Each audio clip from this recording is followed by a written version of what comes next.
Hello दोस्तों, स्वागत है आप सभी का आपके अपने यूट्यूब चैनल में अभी IAS पर। दोस्तों, आज हम यूपीएससी मेंस के GS1 पेपर को डिस्कस करने वाले हैं। इसे कब पूछा गया था? 2022 का ये क्वेश्चन पेपर है। तो यूपीएससी मेंस में कितने जीएस के पेपर होते हैं? 4 जीएस के पेपर होते हैं। आज हम 1 को डिस्कस करेंगे।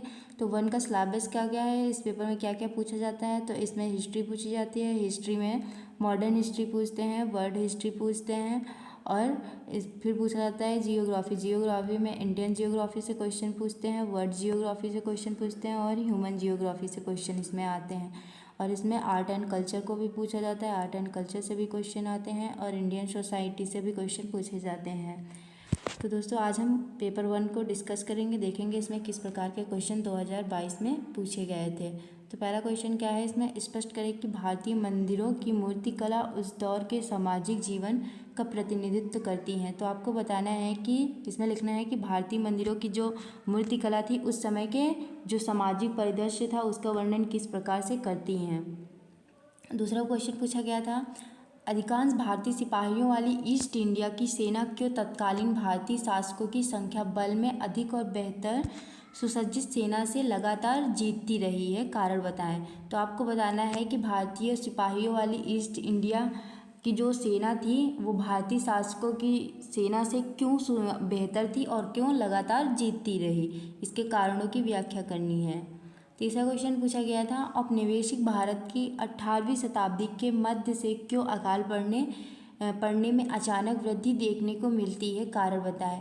आपको बताना है कि 18वीं शताब्दी में जो अचानक से अकाल पड़ने लगे थे उसके मेन कारण क्या थे, क्यों अचानक से क्या हुआ था, अकालों में वृद्धि हो गई थी। What was the main reason. अगला क्वेश्चन पूछा गया था, प्राथमिक चट्टानों की विशेषताएं एवं प्रकारों का वर्णन कीजिए। आपको बताना है प्राथमिक चट्टानें कौन कौन सी होती हैं और उनकी क्या क्या विशेषताएं होती हैं, उन सभी को क्या करना है, डिस्कस करना है, बताना है। अगला क्वेश्चन पूछा गया था, भारतीय मौसम विज्ञान विभाग द्वारा चक्रवात प्रवण क्षेत्रों के लिए मौसम संबंधी चेतावनियों के लिए निर्धारित रंग संकेत के अर्थ की चर्चा कीजिए। आपको बताना है कि मौसम विज्ञान विभाग द्वारा चक्रवातों के लिए जो अलग अलग संकेत हैं रंग के, उनका क्या क्या अर्थ है, उन सभी चीज़ों को क्या करना है, वर्णन करना है। दक्कन ट्रैप की प्राकृतिक संसाधन संभावनाओं की चर्चा कीजिए। आपको इसमें दक्कन ट्रैप के बारे में विस्तार पूर्वक बताना है। Discuss the natural resource potentials of the Deccan trap.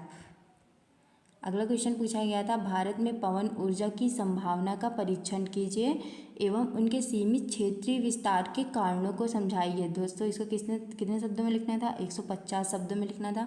और ये कितने नंबर का क्वेश्चन पूछा जाता है, 10 नंबर का एक क्वेश्चन होता है। तो इसमें आपको बताना है पवन ऊर्जा की क्या क्या संभावनाएँ हैं भविष्य में भारत में, उन सभी चीज़ों को क्या करना है, डिस्कस करना है।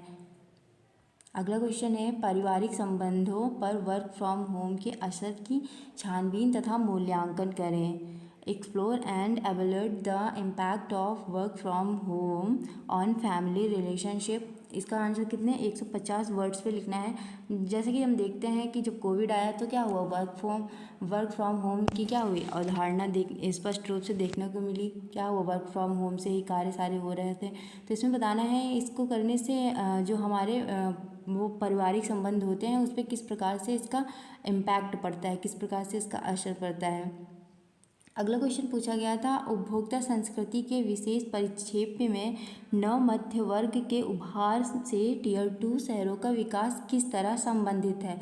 आपको बताना है कि उपभोक्ता संस्कृति के विशेष परिप्रेक्ष्य में जो नव मध्य वर्ग के उभार से टियर 2 शहरों पर क्या क्या प्रभाव पड़े, उन प्रभावों का क्या करना है, वर्णन करना है। इसमें है, how is the growth of tier 2 cities related to the rise of a new middle class with an emphasize on the culture of consumptions. अगला क्वेश्चन पूछा गया था, भारत में जनजातीय समुदायों की विविधताओं को देखते हुए किस विशिष्ट संदर्भ के अंतर्गत उन्हें किसी एकल श्रेणी में माना जाना चाहिए।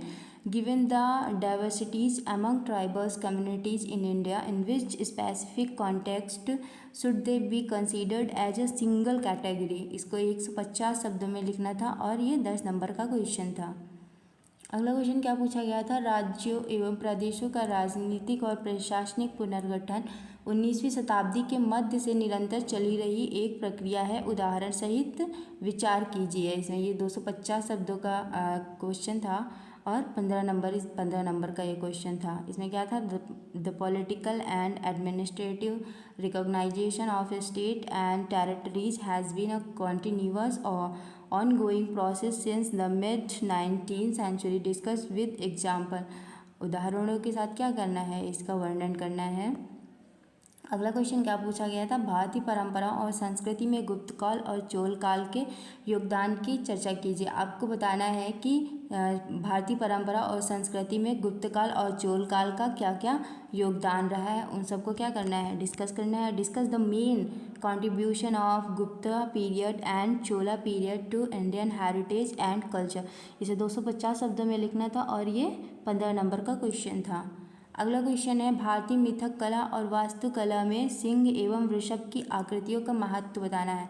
आपको बताना है कि भारतीय मिथक कला और वास्तुकला में सिंह और वृषभ का क्या अर्थ है, इन आकृतियों का, उन सभी चीज़ों का क्या करना है, वर्णन करना है। इसमें discuss the significance of the lion and bull figure in Indian mythology, art and architecture.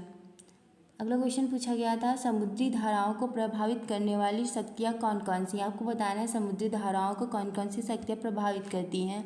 विश्व के मत्स्य उद्योग में इनके योगदान का वर्णन कीजिए और विश्व के मत्स्य उद्योग में इनका क्या क्या योगदान है उसका वर्णन करना है। What are the forces that influence ocean currents, describe their role in fishing industry of the world. अगला क्वेश्चन पूछा गया था, रबर उत्पादक देशों के वितरण का वर्णन करते हुए उनके द्वारा सामना किए जाने वाले प्रमुख पर्यावरणीय मुद्दों को इंगित कीजिए। आपको बताना है कि रबर उद्योग देशों के वितरण का वर्णन करना है और तथा ये भी बताना है कि इनके प्रमुख पर्यावरणीय मुद्दे कौन कौन से हैं जिनसे ये सामना कर रहे हैं। Describing the distribution of rubber producing countries indicate the major environmental issues forced by them. ये 250 शब्दों में लिखना था और ये 15 नंबर का क्वेश्चन था। अगला क्वेश्चन है, अंतर्राष्ट्रीय व्यापार में जल संधि व स्थल संधि के महत्व का उल्लेख कीजिए। ये कितने शब्दों में लिखना था, 250 शब्दों में लिखना था और ये 15 नंबर का क्वेश्चन था। इसमें mention the significance of the stars and स्टिमस्ट